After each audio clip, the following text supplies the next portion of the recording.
بيبدأ فيلمنا براجل وهو بينزل مراته وابنه من السفينة اللي بتتحرق وبيخليهم في مركب صغيرة عشان ينقذهم، وبيفضلوا ماشيين بالمركب لحد ما بيلاقوا جزيرة صغيرة فبيقرروا ان هم يعيشوا عليها، وبيبدأوا ان هم يبنوا بيت ليهم على شجرة عملاقة، وبعدها بيخلصوا وبنلاقي ان هم عملوا بيت شكله جميل جدا. وعلى نفس الجزيرة بنشوف مجموعة من الغوريلات، وبنشوف القائد بتاع الغوريلات وزوجته وهم بيلعبوا مع ابنهم الصغير وبيبقوا فرحانين بيه جدا. وبالليل الأب والأم بيناموا وابنهم الغوريلا الصغير بيشوف ضفدع فبينزل يجري وراه، ووقتها الفهد بيشوفه وبيجري وراه وبيهاجمه، ولما بابا ومامته بيوصلوا عشان يلحقوه بيبقى للأسف الفهد أكله. وقتها مامته بتزعل جدا، وفي يوم وهي بتتمشى في الغابة بتسمع صوت رضيع وبتفضل تجري ورا مصدر الصوت لحد ما بتلاقيه جاي من البيت اللي فوق الشجرة، وبتدخل الغوريلا اللي اسمها كالا البيت وبتلاقي ان البيت كله متبهدل، وبتشوف الأب والأم وهما ميتين على الأرض، وبتفهم إن الفهد هو اللي عمل فيهم كده، وبالصدفة بتدوس على الصورة بتاعتهم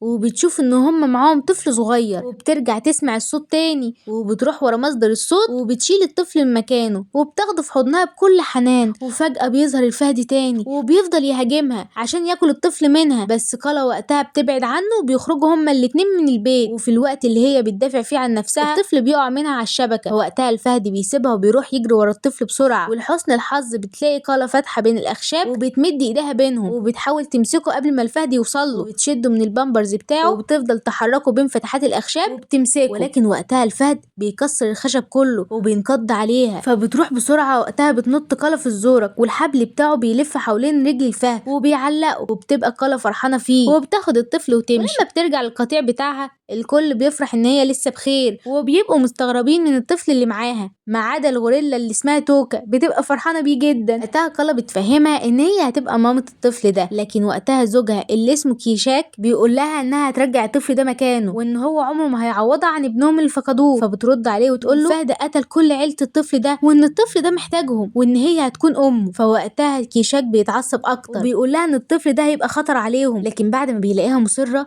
فبيضطر ان هو يوافق انها تربيه، ولكن بيقول لها ان هو عمره ما هيبقى ابنه ولا هيعتبر ان هو منهم في يوم من الايام. وبعد ما الكل بيمشي توكا بتروح لكالا وبتقول لها انت هتسمي الطفل ده ايه؟ بتقول لها انها هتسميه طرزان، وبنشوفها وهي عماله بتلعب معاه وبتاخده في حضنها وبتعامله كانه ابنها بجد، لحد ما بتعدي الايام وبيكبر طرزان وبيكون قاعد بيهزر مع مامته، وفي الوقت ده بيجري فبيخبط في كريشاك بالغلط، وقتها توكا بتشده وبتنبهه انه ما ينفعش يقرب من كريشاك تاني وبتسيبه وتروح لاصحابها اللي بيبقوا متفقين انهم يقفوا عند الشلالات النهر. وفجأة الغوريلات دول بيشوفوا طرزان وهو جاي مع توكا وبيتضايقوا جدا، فوقتها توكا بتقرر ان هي تطفشه وبتقوله ان هو يروح يجيب لها شعرايه من الفيل، وفعلا بيروح طرزان بينط من الشلال وبيفضل يعوم لحد ما بيقرب من الفيله، وبيكون في فيله صغيره وبتشوفه وبتفكره ان هو سمكه البرانه، وبتروح الفيله دي تقول لمامتها ان في سمكه اسمها البرانه في الميه، لكن مامتها مش بتصدقها لحد ما طرزان بيمسك واحد من الفيله وفجاه كلهم بيجروا وبيفكروا ان في سمكه البرانه بجد، وبيفضلوا يجروا لحد ما بيدخلوا على القطيع بتاع الغوريلات، وبيكون في غوريلات صغيرين هتموت تحت رجليهم لحد ما كريشاك بيوصل وبيلحقهم. وبعدين بنروح لتوكا اللي بتبقى قاعده خايفه على طرزان اصل يكون مات، ولكن بيفوق تاني وفجاه بيدخل عليهم كريشاك، ولما بيسال مين سبب الفوضى دي طرزان بيعترف على نفسه وبيقول ان هو السبب، فبيتعصب عليه اكتر وبيقول له ان كان في غوريلات هتموت النهارده بسببه، وبيقول لكالا ان الكائن ده مش شبههم ولا عمره هيكون منهم، فوقتها بيزعل طرزان وبيسيبهم ويمشي، وقتها بتروح وراه وبتحاول انها تهديه شويه. طرزان بيقول لها هو ليه شكله مختلف عن باقي الغوريلات، فوقتها بتقول له ان هو ما يحطش كلام تيشاك في دماغه، فلما بيحط طرزان ايده على ايد كالا بيلاقي ان في اختلاف ما بينهم، فبتاخده كالا في حضنها وبتحاول تواسيه وبتقول له ان هي بتحبه، فوقتها طرزان بيقول لها ان هو هيبقى اعظم غوريلا في العالم. وتاني يوم بنشوف طرزان وهو بيجري وبيبقى مرعوب من الوحش اللي بيبقى طاير وراه، وبيفضل بيتنقل من مكان لمكان وبيروح ياخد طاطا وبيجروا هما الاتنين، وفي الاخر بنلاحظ ان الوحش ده يبقى توكا وبيكونوا بيلعبوا سوا، وبتبقى توكا بتحاول تعلمه ازاي يبقى غوريلا زيهم، وفي الاول بيواجه صعوبات لحد ما مره وهو بينط من مكان عالي ما بيقدرش يمسك في غصن الشجره وبيقع على الارض وبيتدحرج وبياخد غوريلات صغيره معاه وهو بيقع لحد ما الامهات بتاعتهم بيظهروا وبيبقوا متضايقين جدا من طرزان، فوقتها طرزان بيزعل لانه بيحس ان في فرق ما بينهم. وتاني يوم بنشوف طرزان وهو قاعد مع مامته وبيبقى حزين جدا. فوقتها كالا بتحاول انها تواسيه شويه وتهديه، لكن طرزان بيبقى شايف ان هو هيفضل غوريلا فاشله وهيعرض حياتهم كلهم للخطر. وقتها كالا بتاخده وبيفضلوا يتمشوا شويه، وبتفضل تتكلم معاه وتقول له ان هم هيفضلوا عيله واحده وكلهم محتاجين لبعض، وزي ما هو محتاجهم هم كمان محتاجين. ولكن طرزان مقتنع ان اكيد مفيش حد بيحبه ولا محتاجه، ولكن كالا بتقول له انها هنا موجوده وبتحبه وبتاخده في حضنها. وتاني يوم بنشوف توكا وهي عماله تدربه، وفعلا بينجح في كل التدريبات بتاعته. وبتعدي السنين وبيكبر طرزان، وبنلاقيه هو بيتقاتل مع الثعبان وبيقدر ان هو يلففه حوالين نفسه من غير ما يأذيه، وبيقدر ان هو يتسلق في اعلى الشلالات الموجوده في الغابه، وبيساعد كل العيله انهم يقتلوا الحشرات، وده بفضل الفيل طاطا. ومع كل الحاجات اللي طرزان قدر يعملها وقدر يثبت انه غوريلا حقيقيه، ولكن كيشاك لحد الان مش متقبل وجوده. وبنشوف طرزان وهو بيتسلل بالراحه عشان يقدر يخض كالا، بس هي بتبقى عارفه بوجوده. وبنلاقي توكا وهي بتهاجم طرزان وبيفضلوا يهزروا مع بعض، ولكن فجاه بيحس طرزان ان في حاجه غريبه، وبيظهر الفهد من بعيد وبيجي يهجم عليهم، وبيفضلوا يتعاركوا مع بعض لحد ما بيظهر كيشاك وبيمسك الفهد وبيفضل يتعارك معاه لحد ما بيقدر الفهد ان هو يوقع كيشاك على الارض، وكل الغوريلات بيبقوا واقفين خايفين. وقبل ما الفهد ينقض على كيشاك بيمسك طرزان الرمح وبيهجم عليه، فبيروح الفهد يهجم على طرزان وبيحاول ان هو يقتله، ولكن طرزان بيتفادى كل ده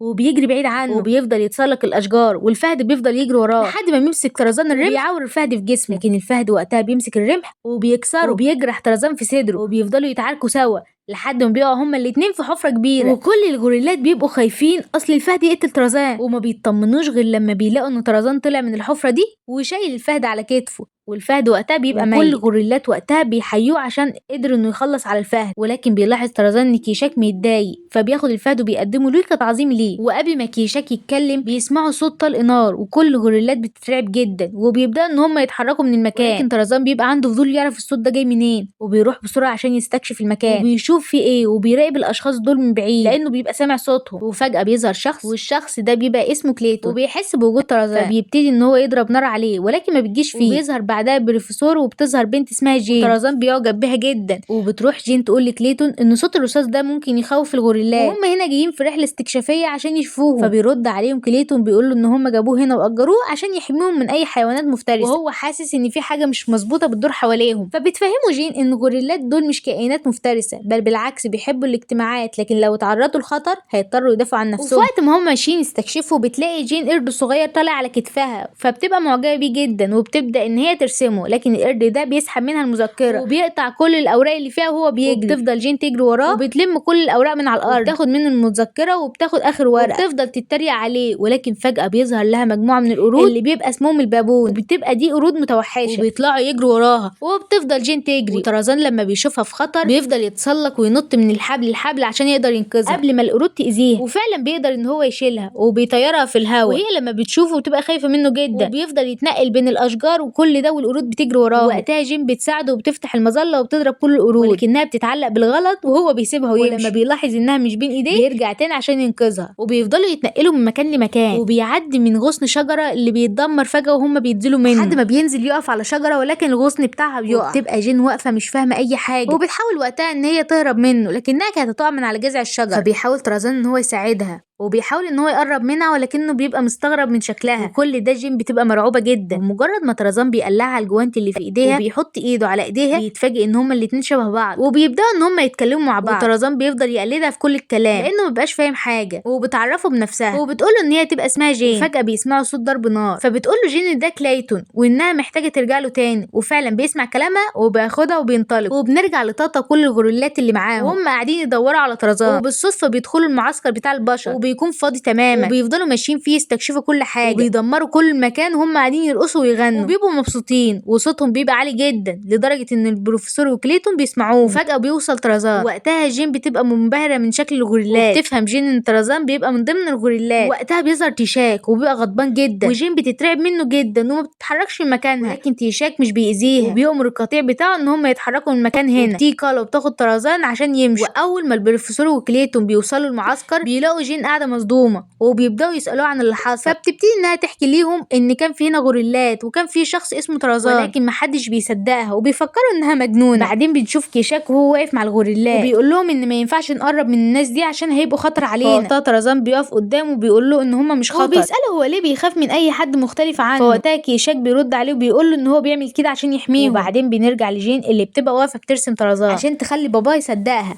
ولكن وقتها كليتون بيفكرهم ان هم هنا عشان بيدوروا على غوريلات ومفيش حاجه اسمها طرزان. ولكن فجاه طرزان بينط عليهم وكليتون وقتها بيكون عايز يقتله، ولكن جين بتمنعه وبيفضل طرزان يستكشف البشر دول ويقلد حركاتهم. فوقتها كليتون بيساله على مكان الغوريلات، ولكن طرزان بيفضل يقلد الكلام بتاعه ومبقاش فاهم هو بيتكلم في ايه. فوقتها جين بتاخد طرزان وبتفتح له فيديو عشان تعلمه عن اشكال الغوريلات، ولكن وقتها طرزان بيمسك جين وبيبدا ان هو يرقص معاه، وبتفضل جين تعلمه كل حاجه وبتعلمه حتى ان هو يقرا ازاي. وكل يوم طرزان بيتعلق بجين عن اليوم اللي قبله. طول الفتره دي كليتون كل يوم بيحاول بكل الطرق ان هو يعرف مكان الغوريلات فين، ولكن طرزان ما بيريحوش. وتاني يوم الصبح بيقوم طرزان وهو مبسوط وبيروح ليهم وبيلاقي جين واقفه بترسم عصفور. فوقتها طرزان بياخدها وبيطلعوا فوق الشجره في العالي وبيوري لها عصافير كتير باشكال مختلفه، وبيبقوا كلهم متجمعين حواليهم وبيفضلوا يتأرجحوا على الحبال وبيبقوا مبسوطين جدا. وتاني يوم بيقول كليتون للبروفيسور ان خلاص السفينه بتاعتهم هتوصل عشان يروحوا، ولازم قبل ما يمشوا يعرفوا مكان الغوريلات فين. وبتروح جين بتسأل طرزان على مكان الغوريلات، ولكن طرزان بيقول لهم ان هو مش هيقدر يتكلم لانه خايف من كيشاك. وتاني يوم بيروح طرزان بيجمع مجموعه من الورد عشان يقدمهم لجين، ولكن لما بيوصل بيتفاجئ ان السفينه بتاعتهم وصلت، وبيبدا العمال ان هم يتجمعوا كل حاجه عشان يروحوا. والقبطان وقتها بيعتذر لجين ان هو مش هيقدر يستنى هنا اكتر من كده لان السفينه دي هترجع لندن. فوقتها جين بتفرح بالظهور جدا وبتقترح على طرزان ان هو يجي معاها عشان يعيشوا كلهم سوا هناك في انجلترا، وده هيبقى وسط البشر. فوقتها طرزان بيفكر انه لو راح النهارده معاها هيرجع الغابه تاني، ولكن جين بتفهمه ان هو لو مشى معاها مش هيرجع هنا تاني. فوقتها طرزان بيفهمها ان جين لازم تفضل مع طرزان هنا. فوقتها جين بتتاثر وبتفضل تعيط وبتاخد بعضها وتمشي، وبتقول له انها مش هتقدر تعيش معاهم هنا. فوقتها كليتون بيستغل الفرصه وبيقول لطرزان لو عايز جين تفضل هنا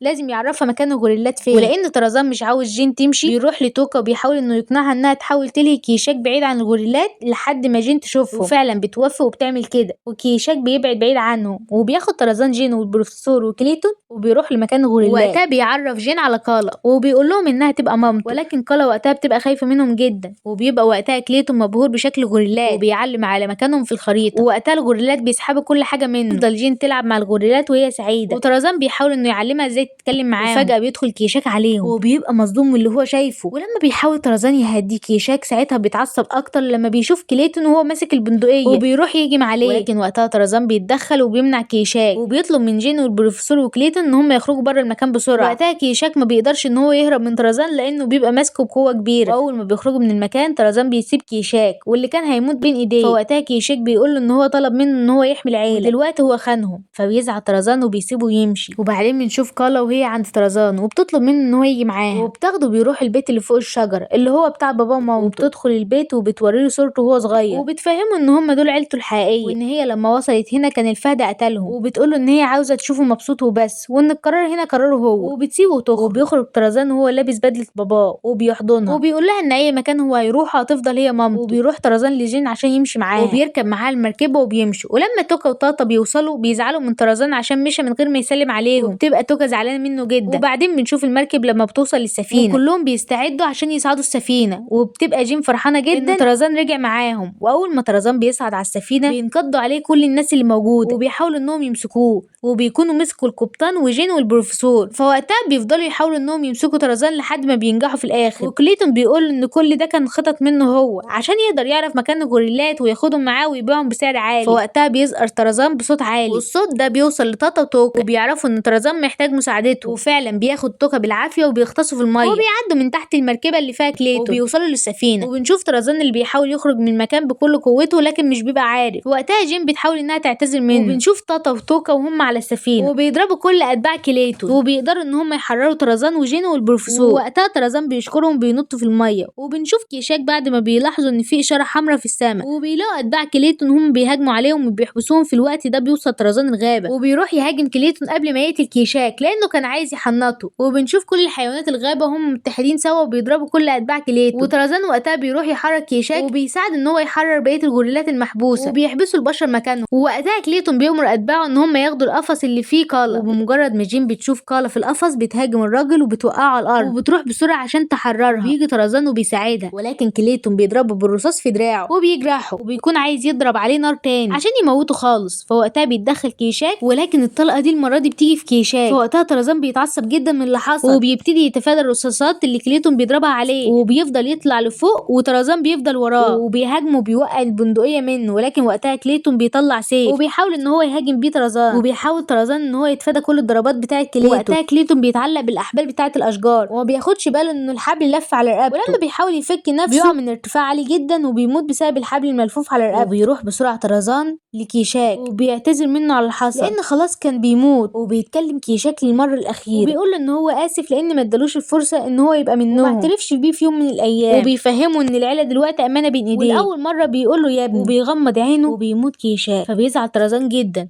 وبيحضنه، كل الجوريلات اللي واقفه بتبقى زعلانه عشانه، ووقتها بيقوم طرزان وبيخبط على صدره وبيفضل يزقر وبيقول ان هو القائد الجديد. وتاني يوم بيروح طرزان عشان يودع جين وبتبقى زعلانه جدا ان هي هتمشي، ولكن وقتها طرزان بيقول لها ان هي هتوحشه، وبتركب المركبه وبتبقى زعلانه جدا وبتحاول تقنع نفسها ان هي مكانها بين البشر، لكن وقتها والدها بيقول لها ان هي بتحب طرزان وان هي لو عايزه تكون معاه فهو موافق. فبتفرح جدا وبتعرف ان هي مش عاوزه تمشي وبتنط في البحر وبترجع لطرزان تاني وبتحضنه وبيبقوا مبسوطين جدا عشان هيعيشوا سوا. وقتها البروفيسور بينط وراها وبيقول ان هو كمان هيعيش معاهم، وكل الغوريلات بيرحبوا بيهم. وبعد فتره بنشوف جين بدات تتاقلم على حياه طرزان وتعلمت منه حاجات كتير، البروفيسور بيفضل عايش معاهم وكده يبقى فيلمنا خلص. لو اول مره تشوفوني ما تنسوش تدعموني بلايك وسبسكرايب للقناه، واكتبوا لي في الكومنت لو عايزين اعمل لكم افلام معينه وان شاء الله اعمل لكم كل حاجه. يلا سلام.